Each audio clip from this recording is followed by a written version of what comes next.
My eldest, Kiara, is mixed race. Her father is Zulu. And my youngest, Isabella, is the whitest child you've ever seen. You know that sort of see-through white where you see the blue veins? That's how white she is. And her father is Jewish, and I'm Italian, and we all have different surnames.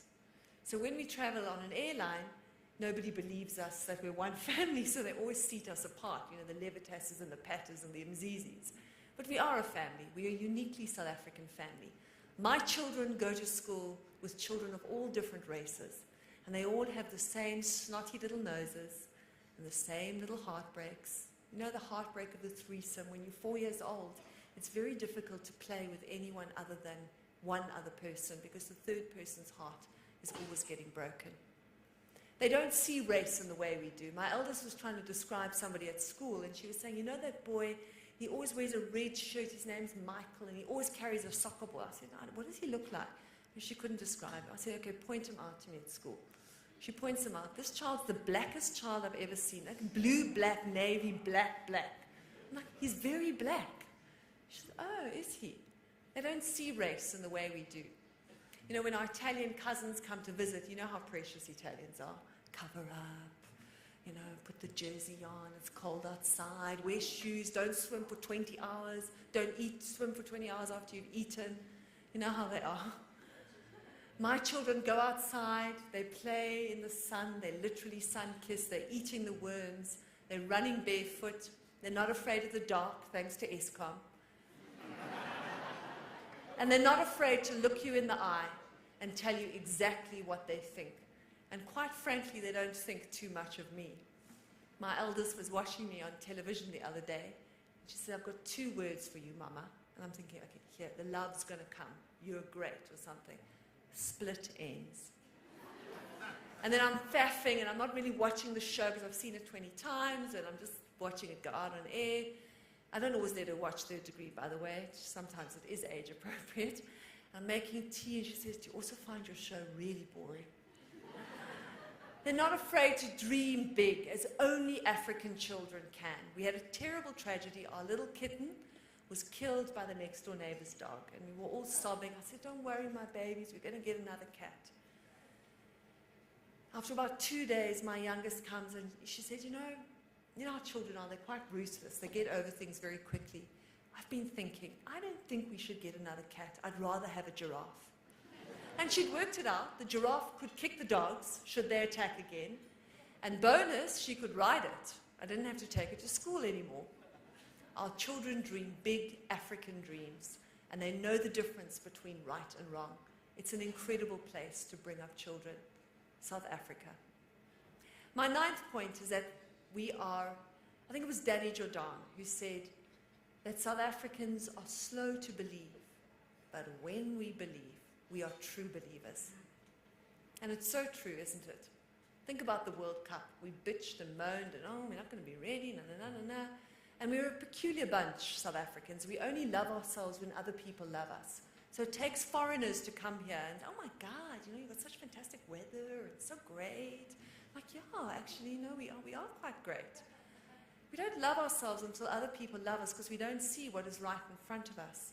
We put on a phenomenal World Cup, not because the government told us to. Nobody told us to put flags on our cars. We just did it because we wanted to. We love coming together around big ideas. We love being a nation. And I want to take your mind back to 1995. You've all read Invictus, I'm sure, or John Carlin's book, Playing the Enemy, and seen the movie.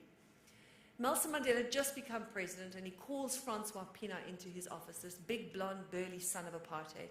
He sits him down and says, Francois, we're going to win the World Cup. Now, Francois doesn't know what's going on. He's like, okay. He's seduced and charmed by Nelson Mandela. We're going to win the World Cup.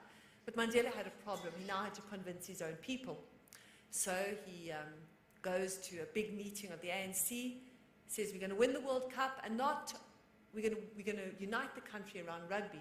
And not only are we going to do that, we're not going to get rid of the Springbok emblem, which there was a big debate about. I know there's another one now. He was booed. Nelson Mandela was booed by his own people. But he's a seducer and a charmer, and he won them round. And so we found ourselves on our way to the World Cup.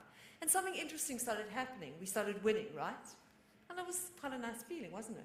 Winning the World Cup matches up until the final, where we had to play the All Blacks. And how many of you were in the stadium that night, that afternoon? You remember? It was pretty much all white, still 90% white. Nelson Mandela walks in wearing the Springbok rugby jersey. And as he walks into that stadium, there's dead silence. You could hear a pin drop, dead silence. And then slowly, the crowd starts chanting, Nelson, Nelson, and it gets louder and louder and louder. It was an incredible moment. But now we had a problem. We had to actually win the game against the All Blacks, only the best team in the world. And I understand why Clint Eastwood wanted to make a movie, because you couldn't have scripted a better final, right up until that last drop kick by Joel Strunsky, the only Jewish member of the team. And as Nelson Mandela comes out and hands that trophy over to Francois Pienaar, he says, Francois, thank you for what you have done for this country. And with great presence of mind, Francois retorts and says, no, Mr. President, thank you. And in that moment, a nation was born. Because in that moment, we knew what it meant to be South African. We are slow to believe, but when we believe, we are true believers. Which brings me to my final point, Nelson Mandela. I was very privileged, as you heard, to cover him for a long time, and I was like his little shadow. I had my radio equipment on the one side, and on the other side a cell phone, remember them?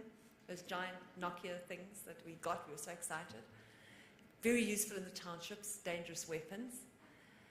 And everywhere Nelson went, there I was. He was, Deborah, how are you? How have you eaten? You know, he used to tell his bodyguards, smile when you push the people. I always think bodyguards represent the characteristics of their principles. With Nelson Mandela, it was smile when you push the people. Thabo Mbeki's bodyguards just ignored us.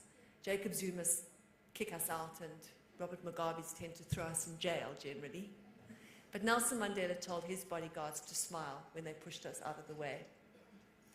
And I saw, as I followed him around the country, this incredible combination of an African prince and a Victorian gentleman and a pop star, all rolled into one, because everywhere we went, people's legs would turn to jelly, including Betsy Verwoerd's.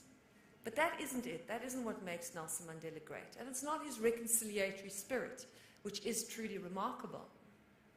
And nor is it his ability to see the good in everyone first, because that is what he does. He sees the good first. If you betray him, that's it. But until that moment, he sees only good in people, and he treats them accordingly. It's something far, far deep, and I want to share 3 short stories with you which illustrate it. The first is when he moved into his all-white suburb in Houghton. And he wasn't president yet. The ANC had bought him a fancy house to entertain all the heads of state that were coming to pay homage to him. And he decided that in accordance with African tradition, he was going to introduce himself to his neighbors. And he wasn't going to stand on protocol. He wasn't going to phone. He was just going to rock up. So he walks across to the next door neighbor's house with a string of bodyguards. They were all black still because he wasn't president yet, and rings the bell, and the housewife looks out, and she just sees this long line of black men. And she does what any good housewife would. She calls ADT security. They come to a screeching halt, and there's Nelson Mandela bearing a chocolate cake. Another day, we're driving back from Pretoria. It's one of those rainy Gauteng days, you know, the kind, and there's this woman on the side of the road, her car's broken down. She has a flat tire. So Nelson Mandela thinks, I've got an army of strapping young men. Let me stop and help her. Now, the number one principle, the number one rule, when you are bodyguarding a principal is no unplanned stops. It was early days. Mandela could have been assassinated. Not everyone loved him. He was still the terrorist in chief to many. So he sends a message, we're going to stop. They come back and say, absolutely no way, Mr. President. He says, listen, I'm the president. We're going to stop. Can you imagine? Just put yourself in that woman's shoes.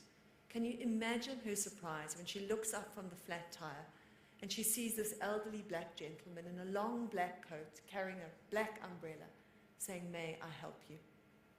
And it was a kind of story that didn't make it into the newspapers because it happened all the time. Because that is who Nelson Mandela is. He is a man who doesn't need the fine things of life. He gave 1/3 of his salary to charity. He carries a chewed Bic pen to the point that Bic wanted to do an advert on him. His bodyguards carry fancy pens, Mont Blancs, you name it, in case he has to attend an official signing ceremony. But to this day, a chewed big pen. The same battered briefcase he got when he came out of jail carries part 2 of The Long Walk to Freedom. So best you start reading part 1. I know you haven't all read it. It's a bit like the Bible, isn't it? Because he doesn't need the Gucci's and the Pradas, sadly. For us, he doesn't. He has no need of the fine things of life. But he is a man who knows what is important. He's a man who's not afraid to admit, as a leader, that he doesn't know everything.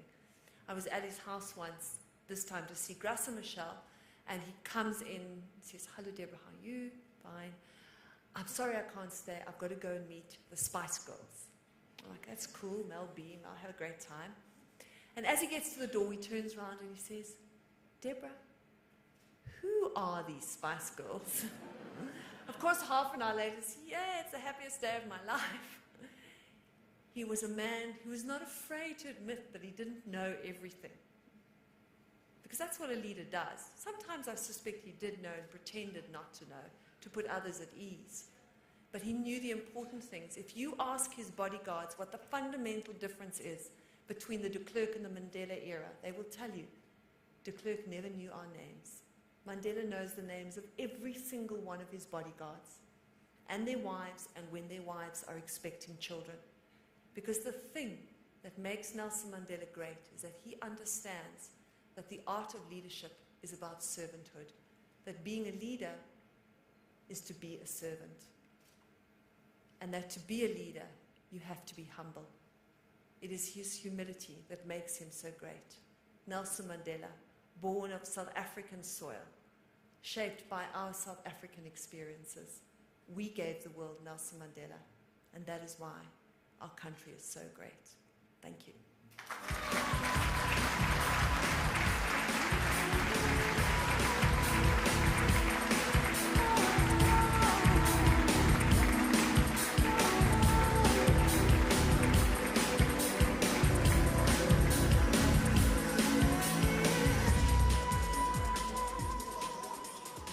Ladies and gentlemen, I think a huge round of applause for Debora Patta. Wow.